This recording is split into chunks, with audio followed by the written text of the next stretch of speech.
Hi again. This week we're talking about courts, and this particular lecture is about getting to the Supreme Court.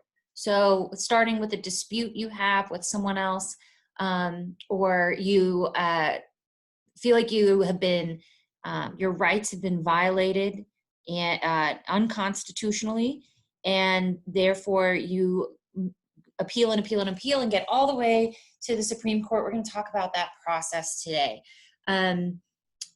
No, I won't show any videos during this presentation because the audio, I haven't seemed to be able to figure out how to get the audio for videos to work. So when I want you to watch a video, please just pause this recording and open the hyperlink that I've provided on Blackboard to the corresponding video. So if you could do that, that would really help you understand this lecture contextually a bit more, because I have plenty of examples. So I don't have a handout for this for you because we're going to do it all on Blackboard, but I may post the handout if I think that it would be helpful to you. It may or may not be. But essentially, the handout says that the EMA, the Entertainment Merchants Association, is suing California. So the governor of California's last name was Brown in this case, and so they're suing the governor of California because California passed a law that limited the amount, the sale of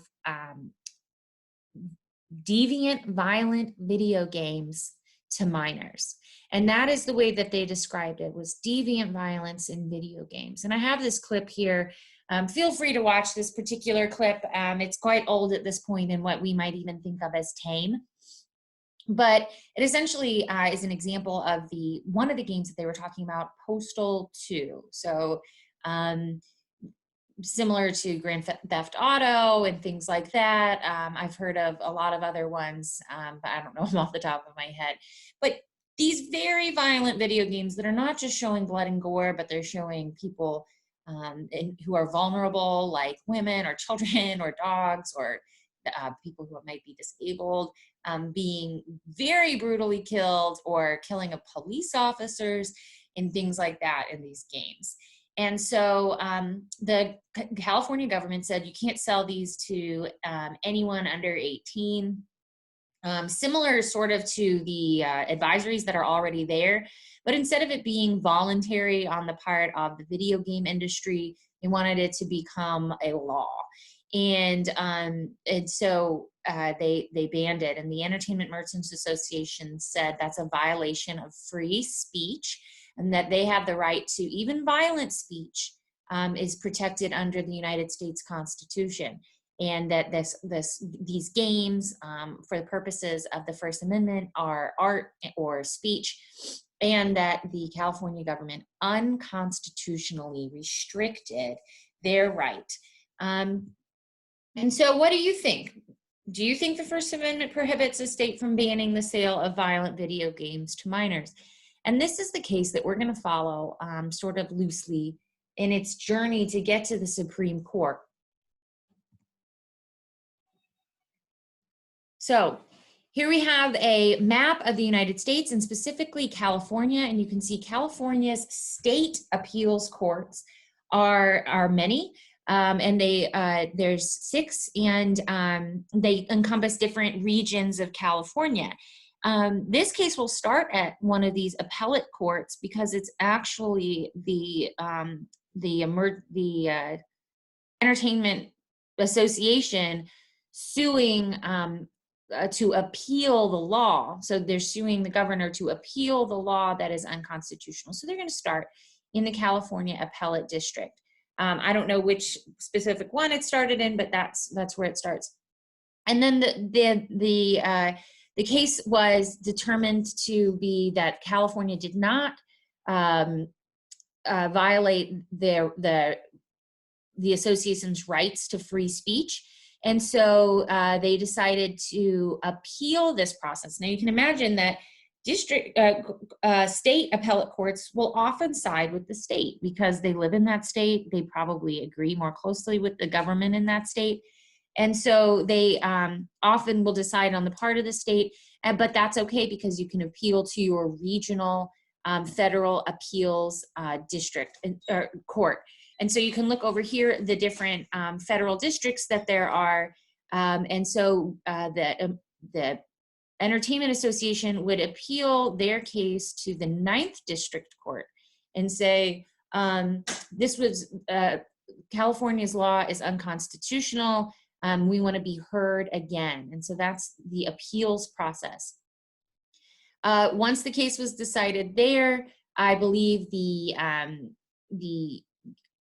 government of California actually lost in the 9th District. And so they appealed to the United States Supreme Court. So you can see this is a really long process because each of these appeals could take years to get to get heard, to get through the court system, and to get even heard. And so it's a very long process, but you can eventually get to the Supreme Court.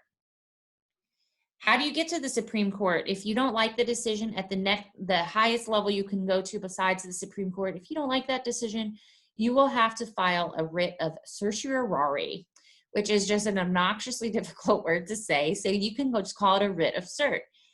It is that formal appeal to the Supreme Court saying we would like to be heard.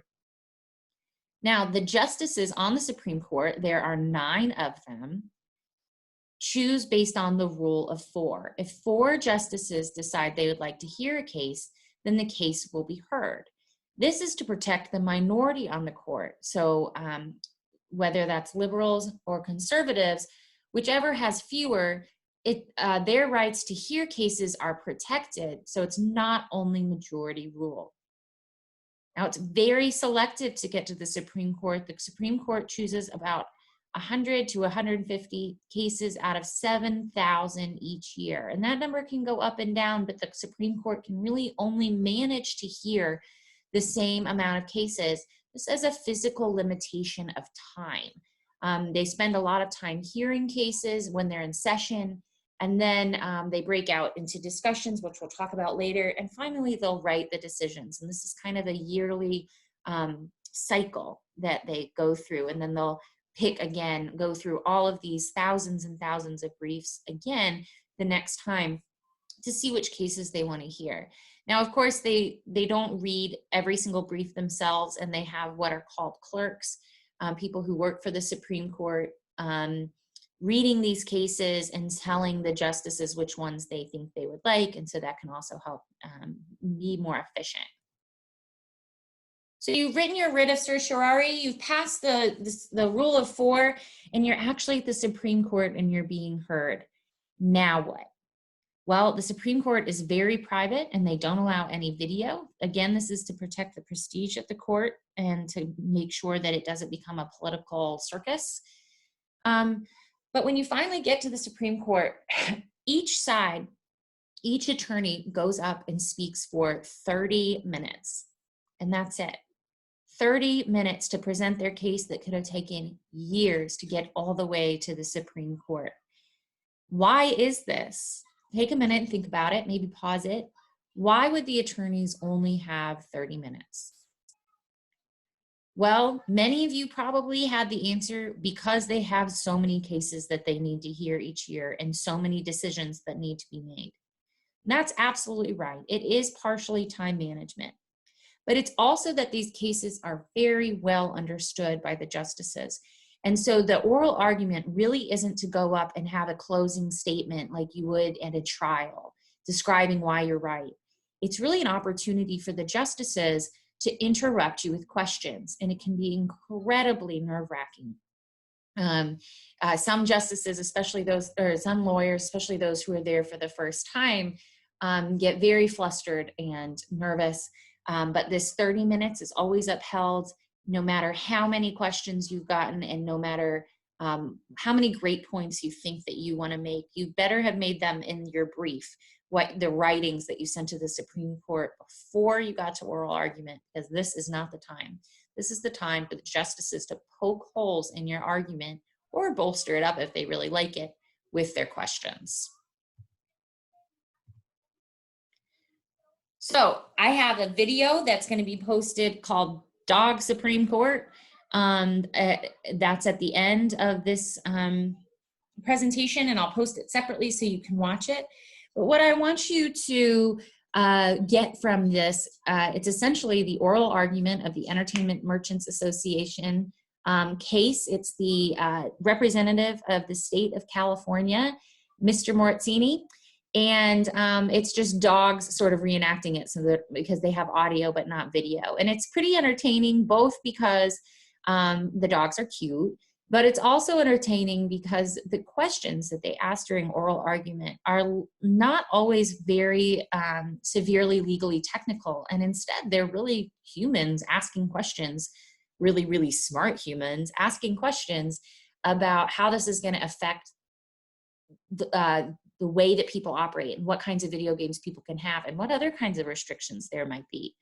And so, pre-warning, it'd be a really great essay question for me to ask you what kinds of questions came up at oral argument and what did you think of them and who did you agree. I also want you to go ahead and take a guess about who you think won. You're probably right once you hear how the oral argument went. So take some notes on that one, because I will ask you for sure about that video on the exam. And then finally, and this is going to end up being kind of a short lecture, yay for you, they write the decision of the court. And there are majority decisions, opinions, dissenting opinions, and concurring opinions. But the majority opinion is the opinion that most of the justices agree it has to be 5 or more. And then it becomes the majority opinion, which it means that that is what the law is. That is now what the Constitution says. And so it'll be written down into a book of constitutional laws, federal constitutional laws, and it will go in. And if somebody wants an interpretation of the First Amendment concerning violence, violent depictions in media, they would go to this case among all the other cases that came before it and after it to determine what legal arguments they should make. And that is what that precedent, stare decisis, the use of precedents philosophy, really comes down to. But a justice doesn't have to agree with the majority. They can dissent, and the dissent has no bearing over constitutional law, but it just explains why that justice thinks that the majority is wrong. And they often can be looked to later as the law expands or declines. Justices and attorneys often look to dissents that have become more and more and more popular. For example, in the cases of racial discrimination, there are very famous dissents that people, when we were finally overturning laws that enforced racism, people looked back to famous dissents and said, we should have listened to this person. And then finally, a concurring opinion goes with the majority opinion, and it just says, I agree, but also I think this should also be, this is also really important. Again, it's not binding, but people can look to it later. So those are the different types of opinions, and that's how you get to the Supreme Court. I hope, well, I need you to watch the video for the exam and the quiz. That'll be at the end of the week. And so take some notes on what the docs say and your impressions of it. Thanks for watching.